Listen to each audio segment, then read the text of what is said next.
Hello guys, last લેક્ચરની અંદર આપણે vibration chapter જે છે નવું એક સ્ટાર્ટ કર્યું છે, જેની અંદર થોડીક બેઝિક ડેફિનેશન્સ આપણે જોઈ હતી. વાઇબ્રેશન કોને કહેવાય, કઈ રીતે વાઇબ્રેશન જે છે એ સિસ્ટમની અંદર થતા હોય છે, જેની જે સિસ્ટમ અથવા તો જે બોડીની અંદર ઇલાસ્ટિસિટી અને માસ હોય તો એ સિસ્ટમ જે છે એ વાઇબ્રેશનની અંડરમાં આવી શકે છે. બેઝિક ડેફિનેશન છે એ બધી આપણે જોઈ ગયા છીએ, જેની અંદર આઈ થિંક એક ડેફિનેશન કદાચ બાકી રહી ગઈ છે, ધેટ ઇઝ રેઝોનન્સ. તો એ આપણે જોઈ લઈએ અને પછી ફટાફટ જે એક ટાઈપ્સ ઓફ વાઇબ્રેશન્સ પણ જોઈ લઈએ આગળ જતા.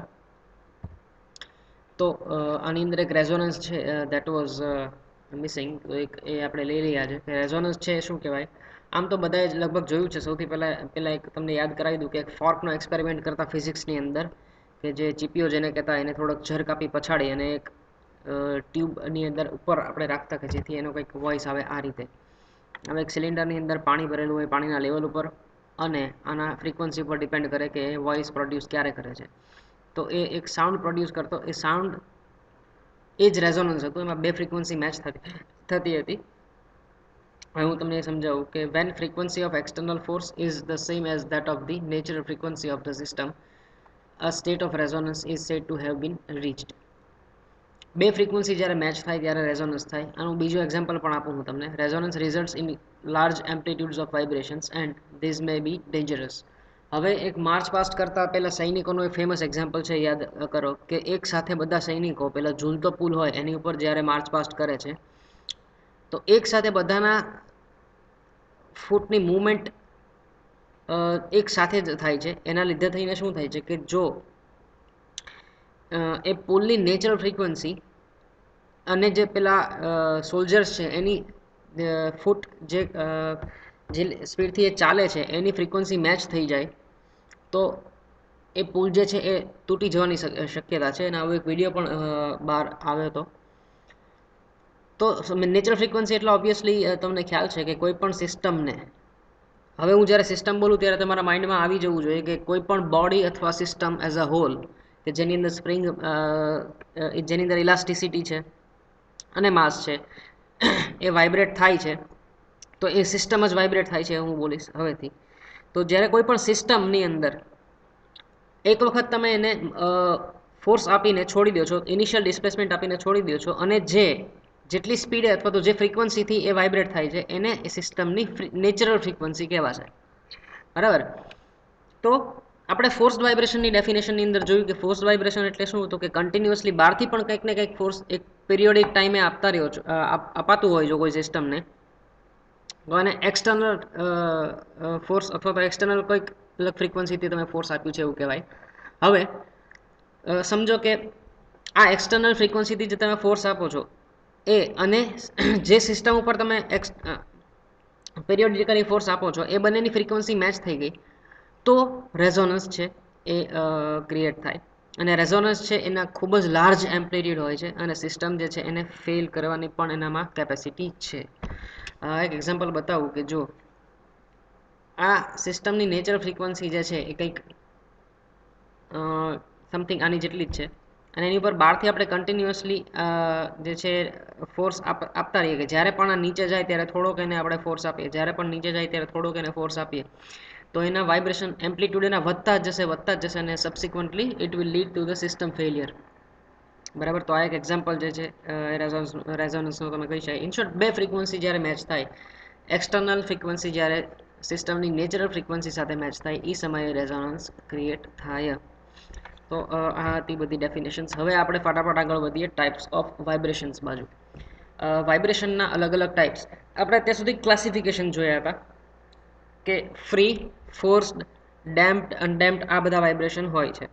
ડેમ્પિંગ પ્રેઝન્ટ હોવા મતલબ કે સિસ્ટમની અંદર કંઈક રેઝિસ્ટન્સ હોવો કે જે ધીમે ધીમે વાઇબ્રેશનને છે ડીકે કરે, ઓછા કરે, એની અંદર એમ્પ્લિટ્યુડમાં ઘટાડો થાય, અને આફ્ટર ઓલ જે છે વાઇબ્રેશન ઝીરો થઈ જાય. હવે આપણે જોઈએ છીએ ટાઈપ્સ ઓફ વાઇબ્રેશન્સ.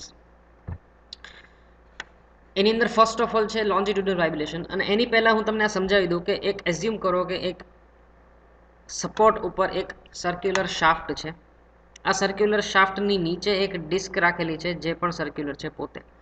હવે હું તમને સમજાવું કે આ બધા આને એક્સિસ જે છે એને relay with respect to the axis જે છે આ શાફ્ટની એને અકોર્ડિંગ કેટલા વાઇબ્રેશનના ટાઈપ્સ પડે છે, બરાબર.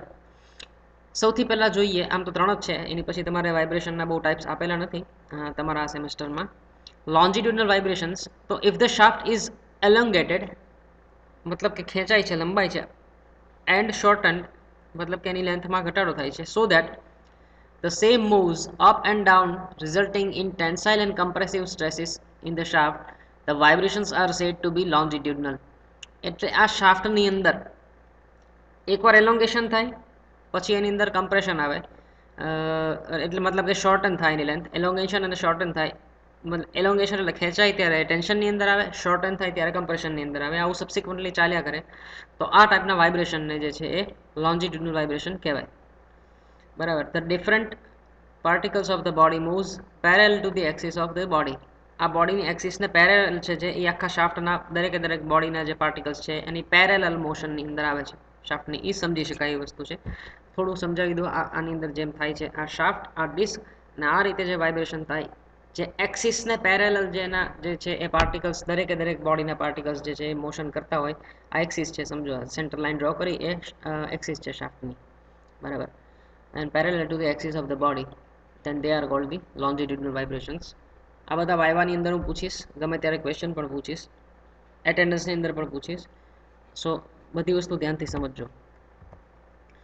Transverse vibrations, when the figure જોઈને સમજાઈ જાય છે આમ તો છતાં સમજાવી દઉં એક વખત. When the shaft is bent alternately, bending થાય છે, હવે જુઓ તમે શાફ્ટની અંદર, the tensile and compressive stresses due to bending results, the vibrations are said to be transverse.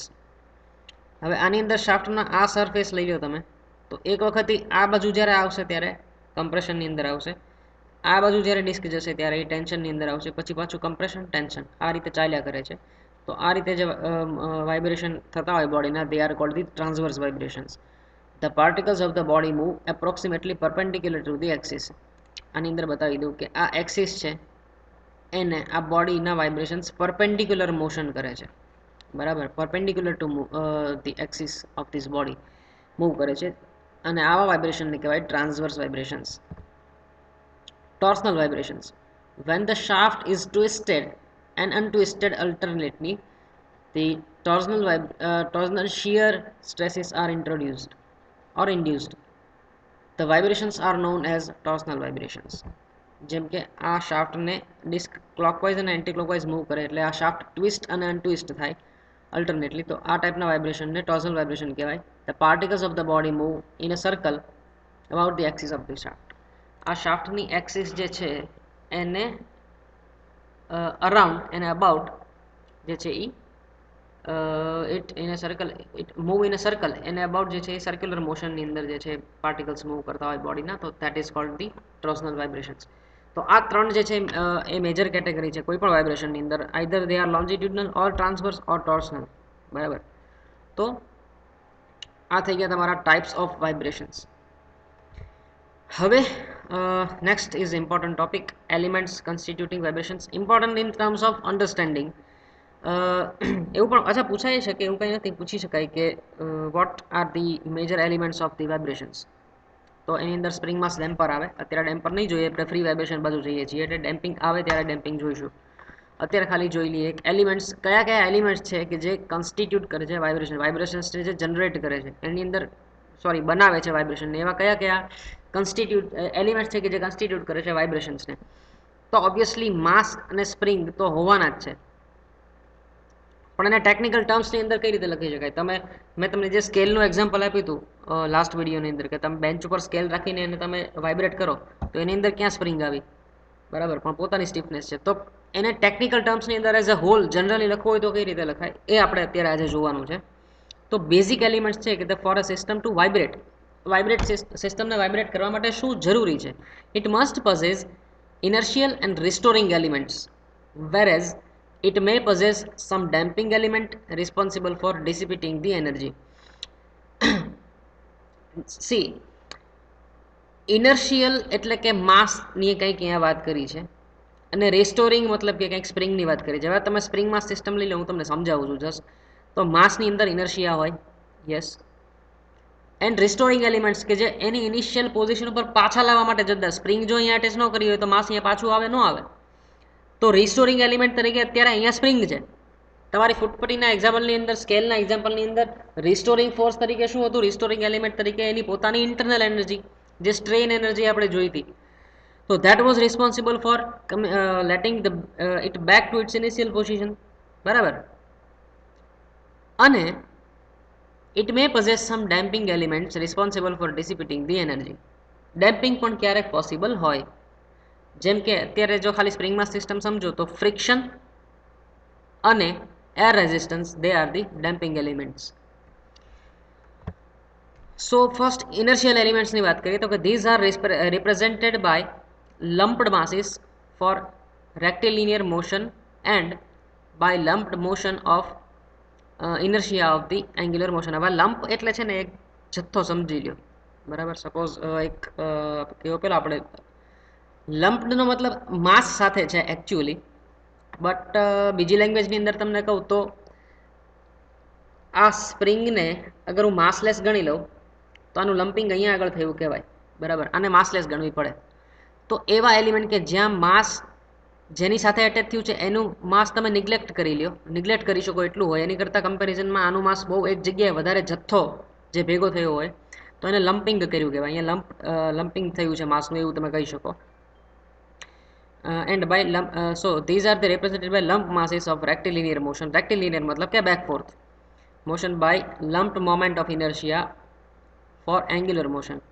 મતલબ જો એ સર્ક્યુલર ડિસ્કની એંગ્યુલર મોશનની વાત હોય તો મતલબ લમ્પ્ડ મોમેન્ટ ઓફ ઇનર્શિયા આવે. બરાબર. અધરવાઇઝ લમ્પ્ડ માસ આવે. પછી રિસ્ટોરિંગ એલિમેન્ટ્સની અંદર massless linear or torsional springs represents the restoring elements for rectilinear or torsional motions respectively. તો માસલેસ લિનિયર ઓર ટોર્સનલ, લિનિયર એટલે કે લોન્જિટ્યુડનલ વાઇબ્રેશન હોય તો લિનિયર સ્પ્રિંગ આવશે, અથવા તો પહેલા શાફ્ટ જોયો તો એ શાફ્ટ આવશે. સર્ક્યુલર મોશન હોય, ટોર્સનલ વાઇબ્રેશન હોય તો ટોર્સનલ સ્પ્રિંગ આવશે. રિપ્રેઝેન્ટ્સ ધ રિસ્ટોરિંગ એલિમેન્ટ્સ, એટલે આ સ્પ્રિંગ જે છે એ રિસ્ટોરિંગ એલિમેન્ટનું કામ કરે છે for rectilinear and torsional moment motions respectively. Rectilinear મતલબ કે બેકફોર્થ મોશન હોય તો આ સ્પ્રિંગ, અને જો સર્ક્યુલર મોશન હોય તો ટોર્સનલ સ્પ્રિંગ. પછી ડેમ્પિંગ એલિમેન્ટ મતલબ કે massless dampers of rigid elements may be considered for energy dissipated in a system. હવે આની અંદર કંઈ ફિગર નથી આપી, પણ હું તમને એક યાદ કરાવું ફરી વખતે, જે આપણે બાઇકના સોક્સનું એક્ઝામ્પલ લીધું હતું. બાઇકના જે સસ્પેન્શન હોય છે એની અંદર એક ડબ્બી હોય છે સાઇડની અંદર ફ્લુઇડ ભરેલી, દેટ ઇઝ યોર ડેમ્પર. એની અંદર પિસ્ટન સિલિન્ડર ટાઈપનું કંઈક એરેન્જમેન્ટ પણ હોઈ શકે ક્યારેક. એ શું કરે છે કે વાઇબ્રેશન્સ જ્યારે આવે ત્યારે એ પિસ્ટન સિલિન્ડરની મૂવમેન્ટ પણ ફ્લુઇડની અંદર થાય છે. તો ફ્લુઇડ જે છે એ શું કરશે કે સડન મૂવમેન્ટને રેઝિસ્ટ કરશે, તો એ વાઇબ્રેશનને ધીમે ધીમે ઓછા કરશે અને એનર્જી જે છે વાઇબ્રેશનની એ ફ્લુઇડની જે ડબ્બી આવે છે સિલિન્ડર એની અંદર લઈ લે છે. તો એ ડેમ્પર થયું.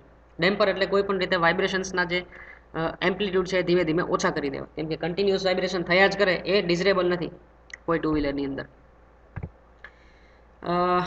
આની અંદર લમ્પ સારું સમજાવ્યું છે, સમજાવું તમને. It is to be noted that lumping of quantities મતલબ કે માસની depends upon the distribution of these quantities in the system. સિસ્ટમની અંદર ડિસ્ટ્રીબ્યુશન કઈ રીતે થયું છે એની ઉપર ડિપેન્ડ કરે છે. આ બંને સિસ્ટમ જે સી, આ પણ કેન્ટિલીવર છે, આ પણ કેન્ટિલીવર છે, તો અહીંયા માસ વધારે છે એન્ડ ઉપર, જ્યારે અહીંયા બધે સરખું ડિસ્ટ્રીબ્યુટ છે. તો આ બંનેનું લમ્પિંગ અલગ છે, મતલબ આની અંદર લમ્પિંગ પોસિબલ જ નથી. આની અંદર છે. In a spring mass vibrating system, the spring can be considered massless only if its mass is very less as compared to the suspended mass. આની અંદર સ્પ્રિંગ માસ સિસ્ટમની અંદર the spring can be considered mass. આને માસલેસ ક્યારે consider કરી શકો? જ્યારે એની કમ્પેરિઝનમાં આનું માસ ખૂબ જ વધારે હોય, જેમ કે આ 10 કિલો હોય અને આ 200 ગ્રામ ન હોય, અથવા તો 200-500 ગ્રામથી વધારે ના હોય, એટલું મતલબ કન્સિડરેબલી લો, એ સમયે તમે આને માસલેસ ગણી શકો. Similarly, if the mass of the beam is, આની વાત કરે છે, if the mass of the beam is negligible as compared to the end mass, એન્ડમાં જે લગાડેલું છે એનું માસ, lumping is possible. તો આની અંદર લમ્પિંગ પોસિબલ છે, અધરવાઇઝ નોટ, મતલબ કે આની અંદર પોસિબલ નથી. આની અંદર ડિસ્ટ્રીબ્યુશન બધે સેમ થયું છે. આને તમે માસને કઈ રીતે નિગ્લેક્ટ કરો? બરાબર. તો દેટ ઇઝ નોટ પોસિબલ. તો આ થઈ ગયું લમ્પિંગ. હવે જે છે એ next topic that is also important which is undamped free vibrations. હવે યાદ કરો ડેમ્પિંગ તમને ખ્યાલ હોવો જોઈએ શું છે, તો એની પરથી તમને અનડેમ્પ્ડ વાઇબ્રેશન આવી જાય, મતલબ કે વાઇબ્રેશન ચાલુ થાય પછી ધીમા નથી પડતા, બરાબર.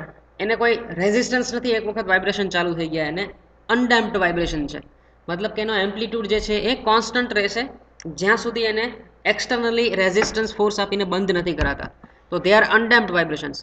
ફ્રી વાઇબ્રેશન્સ એટલે કયા? તો ફ્રી વાઇબ્રેશન્સ એટલે એવા વાઇબ્રેશન્સ કે જેને એક વખત તમે ડિસ્પ્લેસમેન્ટ આપીને છોડી દો છો, પિરિયોડિકલી બહારથી તમે સતત ફોર્સ નથી લગાડતા, તો એ ફોર્સ્ડ વાઇબ્રેશન્સ થઈ જશે. તમે ફ્રી વાઇબ્રેશન મતલબ કે ઇનિશિયલ ડિસ્પ્લેસમેન્ટ એક જ વખત તમે ડિસ્પ્લેસમેન્ટ આપીને તમે એને છોડી દો છો અને પછી જે એની નેચરલ ફ્રીક્વન્સીથી વાઇબ્રેટ થાય છે એ વાઇબ્રેશન કહેવાય ફ્રી વાઇબ્રેશન્સ. તો આપણે આ કયા કોમ્બિનેશન ભણીએ છીએ? અનડેમ્પ્ડ ફ્રી વાઇબ્રેશન, કે ડેમ્પિંગ પણ પ્રેઝન્ટ નથી અને ફ્રી વાઇબ્રેશન છે. તો અનડેમ્પ્ડ ફ્રી વાઇબ્રેશન્સ છે જે એ સૌથી પહેલાં આપણે જોવાના છે. એની અંદર લોન્જિટ્યુડનલ વાઇબ્રેશન જ જોઈશું સૌથી પહેલાં. લોન્જિટ્યુડનલ એટલે હવે તમને ખ્યાલ છે કે બોડીની એક્સિસ ને પેરેલલ બોડીના પાર્ટિકલ્સ મૂવ કરતા હોય અપડાઉન, એને કહેવાય લોન્જિટ્યુડનલ વાઇબ્રેશન્સ. જેમ કે આ આ જે છે એની મીન પોઝિશન છે, મારો માઉસનો જે એરો હેવર થાય છે અને એક લાઇન ડ્રો કરી છે દેટ ઇઝ મીન પોઝિશન આ સ્પ્રિંગ માસ સિસ્ટમની. આ ડાઉન અને અપ થાય છે એ પ્રમાણે એ ગ્રાફ પણ પ્લોટ થાય છે, તમે જુઓ આ ડોટ જે છે એ પોતાની એની લિનિયર જ મોશન કરે છે, પોતાની મીન પોઝિશનથી ડાઉન અને અપ જાય છે, તો આ એનો ગ્રાફ અહીંયા પ્લોટ થાય છે. તમારા નોલેજ માટે, તમારી અન્ડરસ્ટેન્ડિંગ માટે તમને હું આ બતાવું છું. The natural frequency of vibratory system may be found out by any of the following methods. Okay, very important theory. ત્રણ મેથડ આપણે આજે જોવાના છીએ જે બહુ જ સખત અગત્યની છે તમારા ચેપ્ટરની અંદર. નેચરલ ફ્રીક્વન્સી એટલે શું? જેમ કે આ સિસ્ટમ અત્યારે વાઇબ્રેટ કરે છે તો બહારથી આને આપણે ક્યાંય ફોર્સ નથી આપતા, એની જાતે એક વખત આપણે ફોર્સ આપીને છોડી દીધી એટલે કન્ટિન્યુઅસલી વાઇબ્રેટ કર્યા જ કરે છે આ સિસ્ટમ. તો આ થઈ ગઈ આ સ્પ્રિંગ માસ સિસ્ટમની નેચરલ ફ્રીક્વન્સી. હવે આની અંદર હું માસની અંદર થોડો ફેરફાર કરું તો નેચરલ ફ્રીક્વન્સી ફરી જાય. માસ હું વધારું તો આ જે અપડાઉન થવાની જે સ્પીડ છે એ ઓછી થઈ જાય, માસ હું ઘટાડું તો એ સ્પીડ વધી જાય, બરાબર. સ્પ્રિંગની સ્ટીફનેસની અંદર ચેન્જ કરું તો પણ આની નેચરલ ફ્રીક્વન્સી ચેન્જ થઈ જાય. તો જેમ અત્યારે આ એક સિસ્ટમ છે for some stiffness of the spring and this much amount of માસ, કોઈ પણ જે માસ હશે એનું અમાઉન્ટ, એની નેચરલ ફ્રીક્વન્સી અત્યારે જે વાઇબ્રેટ કરે છે એ છે. તો આ કઈ રીતે ફાઇન્ડ કરવી? સિસ્ટમની નેચરલ ફ્રીક્વન્સી ફાઇન્ડ કઈ રીતે કરવી? તો એની અલગ અલગ ત્રણ મેથડ છે, બરાબર. કોઈ પણ સિસ્ટમની નેચરલ ફ્રીક્વન્સી ફાઇન્ડ કરવી જોઈએ. શું કામ? કેમ કે એની નેચરલ ફ્રીક્વન્સી ફાઇન્ડ કરશો તો કદાચ એની જ્યારે ઓપરેટિંગ સ્પીડ તમારે કાઢવી હશે તો નીકળશે. આ તો હું પ્રેક્ટિકલ લાઈફમાં શું કામ નેચરલ ફ્રીક્વન્સી ફાઇન્ડ કરવી અગત્યની છે એનો હું તમને જવાબ આપું છું, સમજાવું છું. કે સપોઝ તમે કોઈ એક મશીન ખરીદ્યું તો એની નેચરલ ફ્રીક્વન્સી તમને નથી ખબર અને એની ઉપર તમે એક મોટર મૂકી. હવે એ મોટરની અને મશીનની નેચરલ ફ્રીક્વન્સી જો મેચ થઈ ગઈ, બરાબર, બહારથી તમે જે એક્સટર્નલી ફોર્સ આપો છો એની અને બંને ફ્રીક્વન્સી મેચ થઈ ગઈ તો રેઝોનન્સ થશે. તો રેઝોનન્સને હંમેશા અવોઇડ કરવા માટે તમને સિસ્ટમની નેચરલ ફ્રીક્વન્સી ખબર હોવી જોઈએ. તો આ નેચરલ ફ્રીક્વન્સી ફાઇન્ડ કરવી કેવી રીતે? હવે તો એને ત્રણ મેથડ છે કે જેથી તમે નેચરલ ફ્રીક્વન્સીને તમે ફાઇન્ડ કરી શકો. First one is equilibrium method, બરાબર. પહેલી મેથડ છે દેટ ઇઝ ઇક્વિલિબ્રિયમ મેથડ, જેની અંદર શું કહે છે કે it is based on the principal that whenever a vibratory system is in equilibrium, the algebraic sum of forces and moments acting on it is zero. As simple as that. જો linear vibration હશે તો એની અંદર algebraic સમ અને જો angular હશે તો એની અંદર moments એ જે છે એ ઝીરો થશે. ડીએલ એમ્બર્સના પ્રિન્સિપલ ઉપર કામ કરે છે. હું સમજાવું તમને શું કહેવા માંગે છે, આખી પહેલાં શાંતિથી સાંભળો. This is in accordance with the D.L.Embert's principle that the sum of the inertia forces and external forces on the body is equilibrium. In equilibrium must be zero. આ સેન્ટેન્સ તમે આ તમારા 6 મહિના દરમિયાન યાદ રાખજો ભૂલ્યા વગર. આ સેન્ટેન્સ ફરીવાર રિપીટ કરું છું. The sum of the body the sum of the inertia forces and external forces on a body in equilibrium must be zero. સમજો કે આ સ્પ્રિંગની એક મીન સપોઝ અહીંયા આગળ છે અત્યારે, ચાલો સાવ નીચે પહોંચી ગઈ ત્યારે એને એઝ્યુમ કરી લો કે સ્ટોપ થાય છે, તો એ સમયે એની અંદર કેટલા ફોર્સિસ લાગે છે, તો એ ઇક્વિલિબ્રિયમની અંદર થઈ ગયું. તો એ સમયે એની ઉપર લાગતા ફોર્સિસ જે છે, બરાબર, ઇક્વિલિબ્રિયમ, ત્યારે ઇનર્શિયા ફોર્સિસ પણ એટલા જ લાગતા હશે એની ઉપર. મતલબ કે ઇનર્શિયા ફોર્સિસ અહીંયા આગળ જ્યારે પહોંચે છે કોઈ પણ સમયે, આમ તો ઇનર્શિયા ફોર્સિસ અને એક્સટર્નલ ફોર્સિસની અંદર કઈ છે? સ્પ્રિંગ, જે એને ઉપર લઈ જવાની ટ્રાય કરે છે. અને ઇનર્શિયા ફોર્સિસ એટલે આ બોડીની પોતાની કંઈક ઇનર્શિયા પોઝેસ કરતું હશે કેમ કે એને માસ છે. તો એ બંને છે એ ઇક્વિલિબ્રિયમની અંદર થાય. આવું ડીએલ એમ્બર્સનું કહેવાનું છે. હવે હું થોડુંક ઇક્વેશનથી વધારે વ્યવસ્થિત સમજાવું તમને. સમજો કે આ કોઈ એક સ્પ્રિંગ છે, હજી એને માસ આપણે અટેચ કર્યું નથી. આ એની ફ્રી લેન્થ છે, આટલી એક્સટેન્ડ કર્યા વગરની એ જેટલી એની ફ્રી લેન્થ છે. હવે સમજો કે હું એને માસ અહીંયા અટેચ કરું છું, તો એ પોઝિશનથી બી પોઝિશન ઉપર આવી જાય છે, બરાબર, આટલી નીચે આવે છે due to we have attached a mass. ફરી વખત એક વખત ઇક્વિલિબ્રિયમની અંદર આવી ગઈ, મતલબ કે સ્ટેડી કન્ડિશનની અંદર આવી ગઈ. તો અત્યારે જ્યારે ઇક્વિલિબ્રિયમની અંદર છે ત્યારે એની ઉપર બે ફોર્સિસ લાગે છે, એક નીચે mg અને એક ઉપર, ધેટ ઇઝ કે ડેલ્ટા અથવા તો એસ ડેલ્ટા, સ્પ્રિંગની જેટલી સ્ટીફનેસ છે એટલી. તો આ બંને ફોર્સિસને લીધે એ જે ઇક્વિલિબ્રિયમની અંદર છે. ડેલ્ટા મતલબ કે એનું static deflection, this is very important. Static મતલબ કે સ્ટેડી કન્ડિશનની અંદર છે, સ્ટેટિક જે છે એ કન્ડિશનની અંદર છે. તો આટલું જે છે એ સ્પ્રિંગ નીચે આવે છે એ સમયે જે છે અત્યારે એને સ્ટેટિક ઇક્વિલિબ્રિયમની અંદર કહેવાય, કેમ કે નીચે આવે છે આ માસને લીધે, અને એ મોશનની અંદર નથી, સ્ટેડી છે, that is why it is called static equilibrium. જ્યારે એસ ડેલ્ટા, એસ એટલે કે સ્પ્રિંગની સ્ટીફનેસ, ડેલ્ટા એટલે આનું એલોંગેશન એટલું થયું, અને નીચે mg. તો mg અને એસ ડેલ્ટા હંમેશા એકબીજાને ઓપોઝિટ હશે અને ઇક્વલ હશે, એટલા માટે આપણે ઇક્વેશનની અંદર આને ક્યાંય કન્સિડર કરશું નહીં, બરાબર. અને પછી આપણે આને એક્સ જેટલું ખેંચીએ નીચે માસને, અને પછી એને છોડી દઈએ, તો એ જે વાઇબ્રેટ કરશે, જે મોશન એ જનરેટ કરશે, એનું આપણે ઇક્વેશન ફાઇન્ડ કરવા જઈ રહ્યા છીએ અત્યારે, અને એને કહેવાય ઇક્વેશન ઓફ મોશન. ઇક્વિલિબ્રિયમ મેથડથી પહેલાં ફાઇન્ડ કરશું, પછી એનર્જી મેથડથી ફાઇન્ડ કરશું, પછી રિયલાઇઝ મેથડ આવે છે એનાથી ફાઇન્ડ કરશું. ત્રણેય વખતે આન્સર તમારે સેમ આવશે. તો પહેલાં ફાઇન્ડ કરીએ છીએ અત્યારે ઇક્વિલિબ્રિયમ મેથડથી આ સ્પ્રિંગમાં સિસ્ટમનું ઇક્વેશન ઓફ મોશન. તો એક હેલિકલ સ્પ્રિંગ છે જે વર્ટિકલી સસ્પેન્ડ કરેલી છે from a rigid support with its free end એ, જે આપણે વાત થઈ ગઈ. If a mass m is suspended from free end અહીંયાથી, the spring is stretched by distance delta and bb becomes the equilibrium position as shown in figure. Thus delta is the static deflection. આ static deflection થયું આનું સ્પ્રિંગનું, of the spring under the weight of mass m. Static deflection છે એટલા માટે આને static deflection ના કહેવાય, કેમ કે અત્યારે સ્ટેડી પોઝિશનમાં છે, અહીંયા નથી. હવે તમે છોડશો એટલે અપડાઉન થશે. તો static deflection under the influence or weight of the mass m. Let s is the stiffness of the spring. આ સ્પ્રિંગની સ્ટીફનેસને s કહી દો, under the weight of the mass m. In the static equilibrium position upward force is equal to downward force, બરાબર. તો જેમ મેં તમને કીધું એમ અપવર્ડ અને ડાઉનવર્ડ ફોર્સ છે એ હંમેશા સેમ રહેશે. તો S delta is equal two mg, ઉપર જે સ્પ્રિંગ ફોર્સ લાગે છે અને નીચે mg લાગે છે, દેટ વિલ બી ઇક્વલ. એટલે એને આપણે કન્સિડર નહીં કરીએ ઇક્વેશનમાં. Now if the mass m is pulled further down through the distance x, x જેટલા ડિસ્ટન્સથી એને નીચે ખેંચીએ, ટૂંકમાં જે વાત કરી આખી તમને સમજાવે છે બુકની અંદર.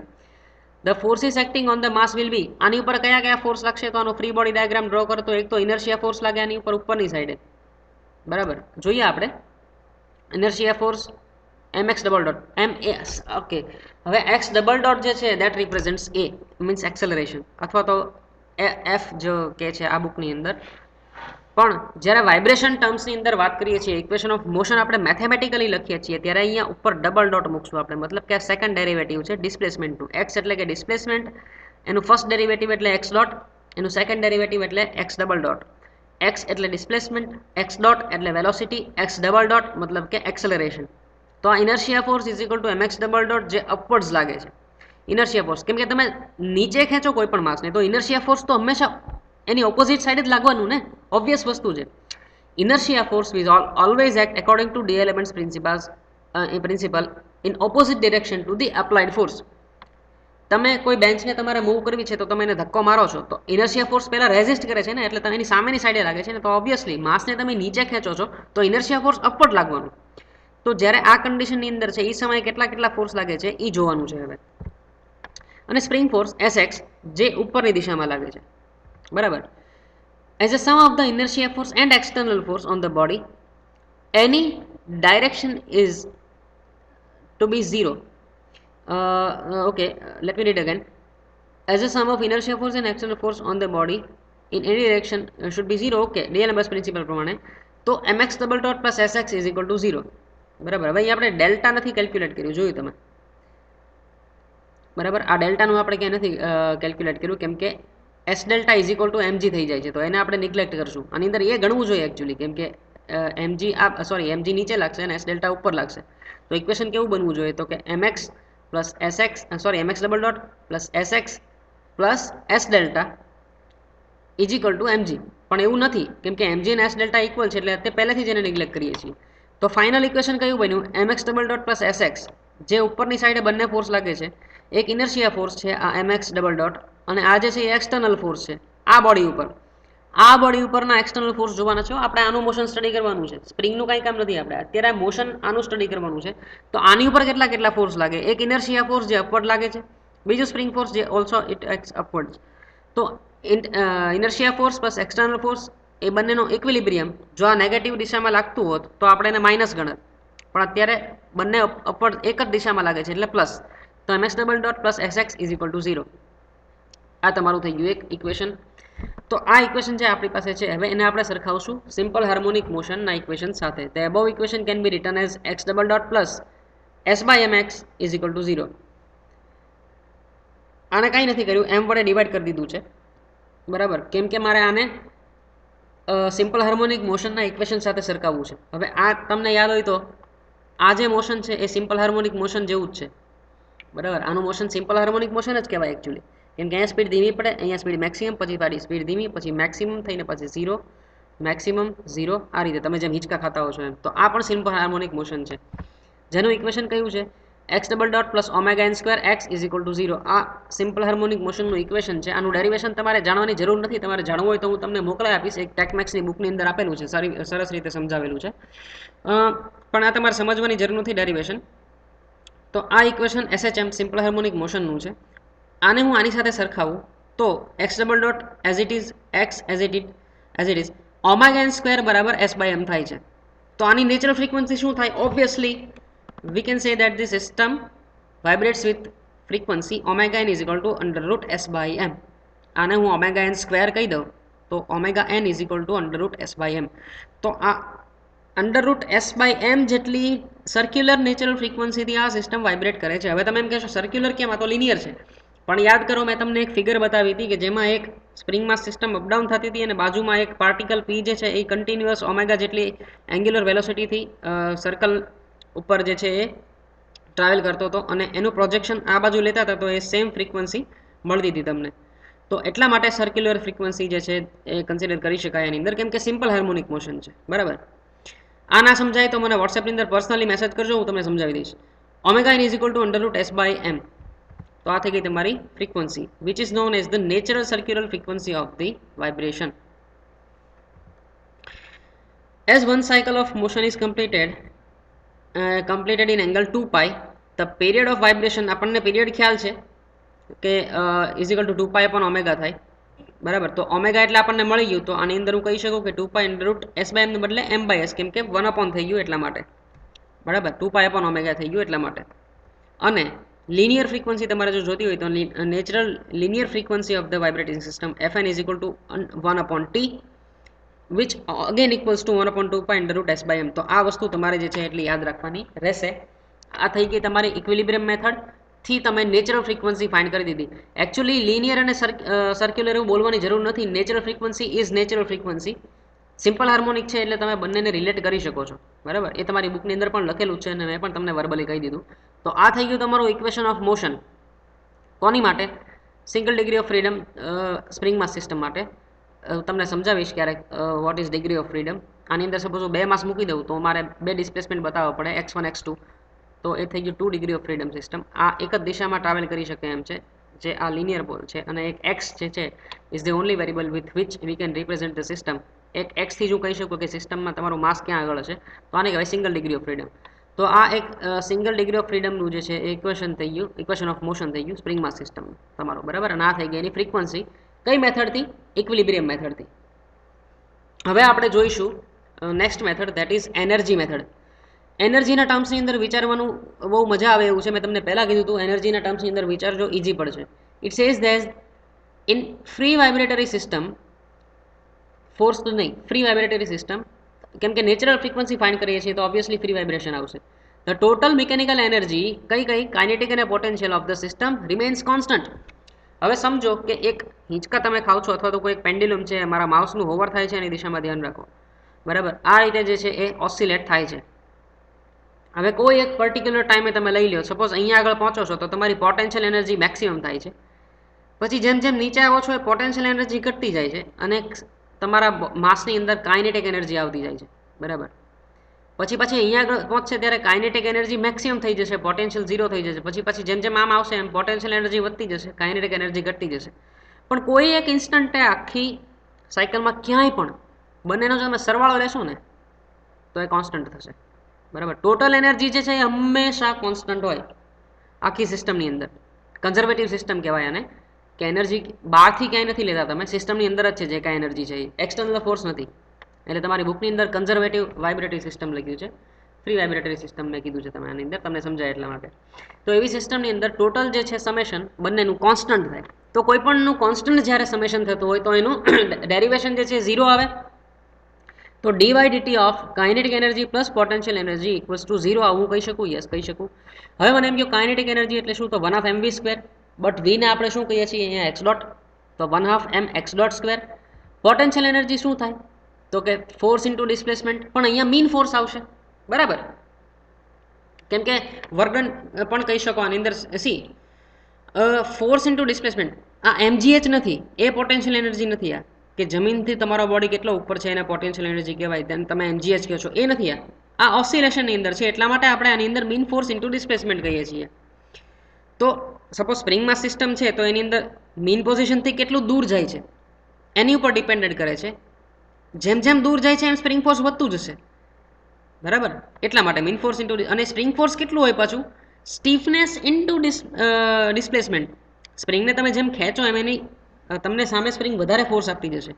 તમે સ્પ્રિંગને સપોઝ 2 સેન્ટીમીટર જેટલી ખેંચો ત્યારે જેટલું ફોર્સ લાગતું હોય તો એનીથી ડબલ ફોર્સ જ્યારે તમે 4 સેન્ટીમીટર એને સ્પ્રિંગને ખેંચો ત્યારે ના લાગતો હોય. હું તમને સમજાવું છું, એની કરતાં વધારે લાગતું હોય. એટલે લિનિયર પ્રપોર્શનમાં નથી, એ આ ગુણોત્તર ઉપર ડિપેન્ડ કરે છે કે ડિસ્પ્લેસમેન્ટ અને ફોર્સ ઉપર.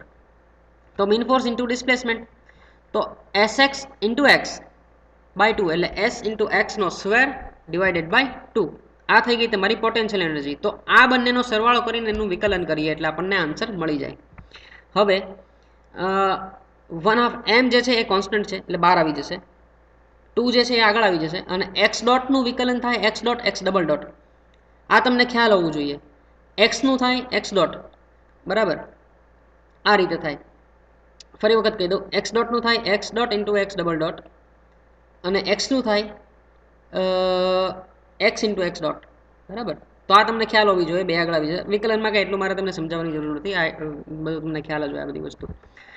તો M X double dot plus S X is equal to 0, બરાબર. Again equation of motion same બની ગયું પહેલાં જેવું. સી દરેક વસ્તે એક યાદ રાખવાનું કે આ કન્ડિશનમાં ગમે તેમ તમારે લાવી દેવાનું, તો તમારો આન્સર આવી જશે. હવે અગેન એમથી હું ડિવાઈડ કરી દઉં તો X double dot plus X S by M X it will be equal to 0.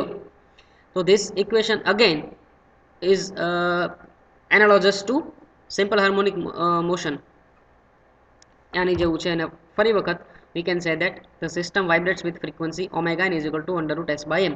તો આ થઈ ગયું એનર્જી મેથડથી. ત્રણમાંથી કોઈ પણ મેથડ પૂછાઈ શકે પેપરમાં, બહુ જ ઇમ્પોર્ટન્ટ છે, ખાસ ધ્યાનથી સમજજો. હવે લાસ્ટ અને આજના લેક્ચરની પણ છેલ્લી મેથડ જે છે that is રેલેઝ મેથડ, જે એનર્જી મેથડનું જ એક એક્સટેન્શન છે. એનર્જી મેથડ જે છે એમાં એનર્જીની વાત કરી છે, તો એના જ એક્સટેન્શનથી જે બની છે દેટ ઇઝ રેલેઝ મેથડ. એને શું કીધું છે? in this method the maximum kinetic energy at the mean position is made equal to maximum potential energy at the extreme position.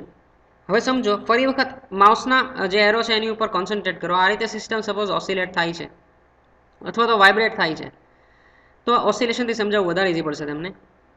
અહીંયા આગળ તમારી જ્યારે પહોંચે ત્યારે પોટેન્શિયલ એનર્જી મેક્સિમમ, વચ્ચે જ્યારે પહોંચે ત્યારે તમારી કાઇનેટિક એનર્જી મેક્સિમમ, ફરી પાછી અહીંયા પોટેન્શિયલ એનર્જી મેક્સિમમ, અહીંયા kinetic maximum, potential maximum, kinetic maximum, potential maximum. તો જેટલી ઉપર જ્યારે જાય છે ત્યારે જેટલી એની અંદર પોટેન્શિયલ એનર્જી છે એટલી જ કાઇનેટિક એનર્જી જ્યારે મીન પોઝિશન ઉપર પહોંચે છે ત્યારે હોય, બરાબર.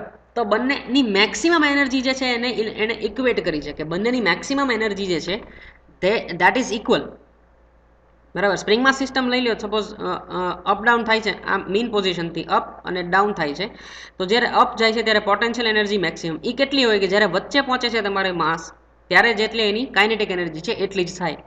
તો બંને જ્યારે મેક્સિમમ લેવલ ઉપર છે ત્યારે એની કાઇનેટિક અને પોટેન્શિયલ એનર્જી ઇક્વલ છે એવું કહી દીધું. તો હવે આપણે ફાઇન્ડ શું કરવાનું કે જ્યારે બંને પોતાની મીન પોઝિશન ઉપર છે ત્યારે કાઇનેટિક એનર્જી કેટલી છે ફાઇન્ડ કરવાની, અને એક્સ્ટ્રીમ પોઝિશન ઉપર છે ત્યારે એની પોટેન્શિયલ એનર્જી કેટલી છે એ ફાઇન્ડ કરવાની. તો late the motion of the simple harmonic, આ તો આપણને ખ્યાલ જ છે, x is equal two x sine omega T. બરાબર, એ સાઇન ઓમેગા ટી તમને યાદ હોય તો આ એની જેવું જ ઇક્વેશન છે. એક્સ એટલે કે એનો એમ્પ્લિટ્યૂડ છે, મેક્સિમમ એમ્પ્લિટ્યૂડ, ઓમેગા એની ફ્રીક્વન્સી, એક્સ એટલે કોઈ પર્ટિક્યુલર ટાઈમે થયેલું ડિસ્પ્લેસમેન્ટ મીન પોઝિશનથી, where X is equal to maximum displacement of the mean position to the extreme position. એક સિસ્ટમ આમ વાઇબ્રેટ થાય છે, બરાબર, એક વેવ આવી રીતે છે, તો એને મીન પોઝિશનથી મેક્સિમમ ઉપર જેટલો એમ્પ્લિટ્યૂડ છે મેક્સિમમ એને એક્સ કહેવાય, તમને ખ્યાલ જ હોય. તો આનું વિકલન કરવું, x dot is equal two શું થાય, ઓમેગા એન બહાર નીકળે, સાઇનનું કોસ થાય, અને એક્સ જે છે કોન્સ્ટન્ટ છે એટલે આ રીતે omega N X cos omega N T આ રીતે થાય. આ છેદ સફિક્સની અંદર એન છે એ નેચરલ રિપ્રેઝેન્ટ કરે છે ભાઈ, ઓમેગા એન રિપ્રેઝેન્ટ્સ નેચરલ ફ્રીક્વન્સી. હવે આની અંદર એક્સ મેક્સ ક્યારે થાય કે જ્યારે તમારા કોસ ઓમેગા એન ટી જે છે એ 1 થાય ત્યારે. બરાબર, તો omega N into X, okay અહીંયા મિસ્ટેક છે બુકની અંદર, આ મિસ્ટેક આપેલી છે બુકની, અહીંયા ટી ના આવે, અહીંયા એક્સ આવે, તો બુકની અંદર જોઈ લેજો તમારી રીતે. એક્સ ડોટ મેક્સ ક્યારે મેક્સ થાય, કોસ 0 થાય ત્યારે, તો ઓમેગા એન ઇન્ટુ એક્સ થાય ત્યારે. હું શું કામ ફાઇન્ડ કરું છું, મારે 1/2 mv સ્ક્વેરનું કામ છે એટલા માટે. બરાબર, 1/2 m એક્સ ડોટ સ્ક્વેરનું કામ છે એટલા માટે, મારે મેક્સિમમ જોઈએ છે સીધું ત્યારે એટલા માટે. તો kinetic energy at mean position is equal to potential energy at extreme position, એ આપણને ખ્યાલ છે. તો હવે કાઇનેટિક એનર્જી મીન પોઝિશન ઉપર કેટલી થાય, 1/2 m એક્સ ડોટ સ્ક્વેર. બરાબર, હવે એક્સ ડોટ તો આપણે ઓલરેડી મેક્સિમમ લઈ લીધું, તો મેક્સિમમ એક્સ ક્યારે થાય, જ્યારે ઓમેગા એન એક્સ થાય ત્યારે, તો ઓમેગા એન એક્સ ડાયરેક્ટ મૂકીને એનો સ્ક્વેર લઈ લ્યો. ઓકે, હવે પોટેન્શિયલ એનર્જી મેક્સિમમ ક્યારે થાય, તો પોટેન્શિયલ એનર્જી આપણને ખ્યાલ જ છે, સ્પ્રિંગ ફોર્સ ઇન્ટુ ડિસ્પ્લેસમેન્ટ. જો તમે મીન પોઝિશનથી જેમ જેમ તમે સ્પ્રિંગને ખેંચતા જાઓ છો એમ એમ એની અંદર પોટેન્શિયલ એનર્જી વધતી જાય છે. બરાબર, તો એ મેક્સિમમ ક્યારે આવે કે જ્યારે મેક્સિમમ એક્સ્ટ્રીમ લેવલ ઉપર પહોંચી જાય ત્યારે. તો એક્સ્ટ્રીમ લેવલ ઉપર સ્મોલ એક્સ એટલે કે ડિસ્પ્લેસમેન્ટની વેલ્યુ કેટલી થાય, એમ્પ્લિટ્યૂડ જેટલી, કેપિટલ એક્સ જેટલી. એટલા માટે અહીંયા ડાયરેક્ટલી 1/2 એસ ઇન્ટુ એક્સનો સ્ક્વેર એવું લઈ લીધું છે. ઓકે ફાઇન, તો આને હું સાદુરૂપ આપું એટલે ઘણી બધી વસ્તુ આની અંદર કેન્સલ થઈ જાય અને ફાઇનલ ઇક્વેશન વધે M omega N square is equal to S. તો again omega N square is equal to S by M and omega N is equal to under root S by M, જે directly આપણને મળી ગયું કે જે છે એ તમારી નેચરલ ફ્રીક્વન્સી છે રેલેઝ મેથડથી.